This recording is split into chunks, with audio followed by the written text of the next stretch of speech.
وہ کیا کسی نے کہا تھا، دوپہر کو سلا دیتی ہے بچوں کو وہ اس ڈر سے، گلی میں پھر کھلونے بیچنے والا نہ آ جائے۔ کبھی ہم نے ان لوگوں کے درد کو بھی سمجھا؟ ہم نے کبھی سیرت کے ان پہلوؤں پہ بھی غور کیا؟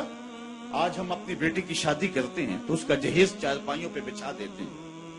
اور ہمارے دیہاتوں میں رواج ہے کہ خاتون کو کہتے ہیں کہ جاؤ پورے محلے میں، پوری بستی میں جا کے ڈھنڈورا دے دو کہ بیٹی کا جہیز دیکھ جاؤ۔ یار دیا تو اپنی بیٹی کو ہے اور تحفہ دے رہے ہیں، لوگوں کیوں دکھلا رہے ہیں؟ صرف داد وصول کرنے کے لیے۔ ملک صاحب نے، خان صاحب نے، چودھری صاحب نے حد کر دی، کمال کر دی، بڑا دیا، اپنی بیٹی کا گھر بھر دیا۔ یار تم نے تو داد وصول کر لی، چوپالوں میں، بیٹھکوں میں تذکرہ بھی چلا، تندوروں پہ عورتیں باتیں بھی کرنے لگی، تمہارے نام کے جھنڈے بھی گڑ گئے، لیکن تم نے نہ سوچا تمہاری بیٹی کا جہیز دیکھنے کے لیے یتیم بچیاں بھی آئیں، تمہاری بیٹی کا جہیز دیکھنے کے لیے اس بوڑھے مزدور کی بیٹیاں بھی آئیں جو صبح اٹھ کر کے مزدوروں والے اڈے پہ جا کے بیٹھ جاتا ہے اور اس کو بوڑھا سمجھ کے کوئی قبول نہیں کرتا، اور وہ کہتا ہے مجھے 10 روپے کم دے دینا، مجھے ساتھ لے جاؤ، لیکن اس کو کوئی ساتھ لے جانے کے لیے تیار نہیں ہوتا۔ جب دھوپ خوب چمک پڑتی ہے اور اسے مایوسی ہوتی ہے کہ اب کوئی لینے نہیں آئے گا، تو وہ ڈبہ لٹکا کر کے روٹی والا گھر جب واپس پلٹتا ہے تو کوئی جانتا ہے اس کے قدم کتنے بوجھل ہوتے ہیں؟ آج وہ اپنی بیوی کو گھر سے نکلتے کہہ کے آیا تھا کہ جو رقم ملے گی اس کا آٹا لے کر کے آؤں گا، اس کا گھی لے کر کے آؤں گا۔ آج وہ خالی ڈبہ روٹی کا واپس جب پلٹا کے لے جا رہا ہوتا ہے، اس کے لیے گھر کی دہلیز نہیں ہوتی، پلسرات ہوتی ہے،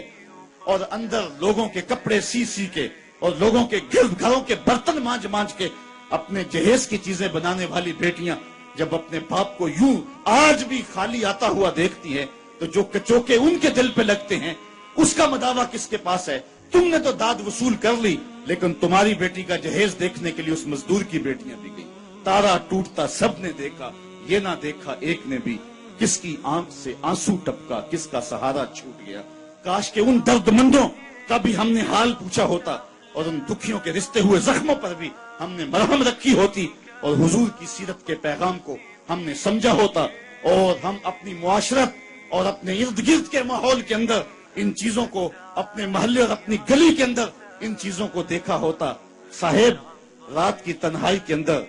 غریب کے گھر میں جا کے جو ہے وہ پیسے پھینک آنا، یہ بہت مشکل کام ہے، اس سے معاشرے میں داد نہیں ملتی ہے، لوگ جو ہے وہ اخبارات میں اشتہار نہیں چھپاتے ہیں، یہ مشکل کام ہے، اس لیے انسان اس مشکل گھاٹی نہیں چڑھتا ہے۔ اللہ تعالیٰ سورۃ البلد میں ارشاد فرمایا فَلَقْتَحَمَ الْعَقَبَةَ وَمَا أَدْرَاكَ مَا الْعَقَبَةُ فَكُّ رَقَبَةٍ، اللہ اکبر، او اطعام فی یوم ذی مسغبہ، یہ مشکل گھاٹی ہے، کسی پھنسے ہوئے کی گردن چھڑانا ہے، کسی لاچار کے کام آنا ہے، کسی دکھی کے کام آنا ہے۔ میرے اور آپ کے آقا و مولا حضور ختمی المرتبت صلی اللہ علیہ وآلہ وسلم عید پڑھنے جا رہے ہیں، راستے کے اندر ایک یتیم بلکتا بچہ دیکھا، حضور رک گئے، سر پہ شفقت کا ہاتھ رکھا، پوچھا بیٹے آج عید کا دن ہے تم رو رہے ہو؟ کہا میرا باپ فلاں غزوے میں شہید ہو گیا، میری ماں کا سایہ بھی سر پہ نہیں، بھری دنیا میں یہاں میرا کوئی نہیں ہے، دیوار کے ساتھ لگ کے بلک رہا ہے، عیدگاہ میں انتظار ہو رہا ہے، ہزاروں لوگ منتظر ہیں۔ آقا کریم نے دل جوئی یتیم کو، یتیم کی دل جوئی کو اتنا مقدم سمجھا کہ اس کو لے کے واپس گھر آئے اور آ کے کہا کہ اس کو لباس دیا جائے، اس کو کھانا کھلایا جائے، اور اس کو جیسا حسنین کریمین کو لباس دیا گیا تھا ایسا اس بچے کو پہنایا گیا، کھانا کھلایا گیا۔ حضور نے احساس محرومی دور کرنے کے لیے مزید اس کے سر پہ شفقت بھرا ہاتھ رکھا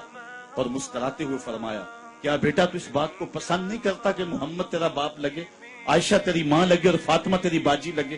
اس نے کہا یہ رشتے مل جائیں تو اور کیا چاہیے؟ کہا آج کے بعد یہ تیرے رشتے ٹھہرے۔ ایک انگلی سے حسنین کو لگایا ہے، ایک انگلی سے وہ یتیم بچہ ہے۔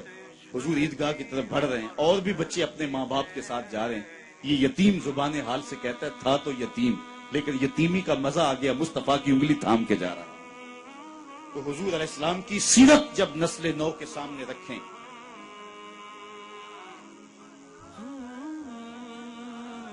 آج سسکتی انسانیت کی بات ہوتی ہے تو آج دنیا اس کی بات کرتی ہے، تو آئیے اپنے آقا کی سیرت کو اس روپ کے اندر دیکھیں اور پڑھیں اور اس کی خوشبو کو پھیلائیں اور نسل نو کو بتائیں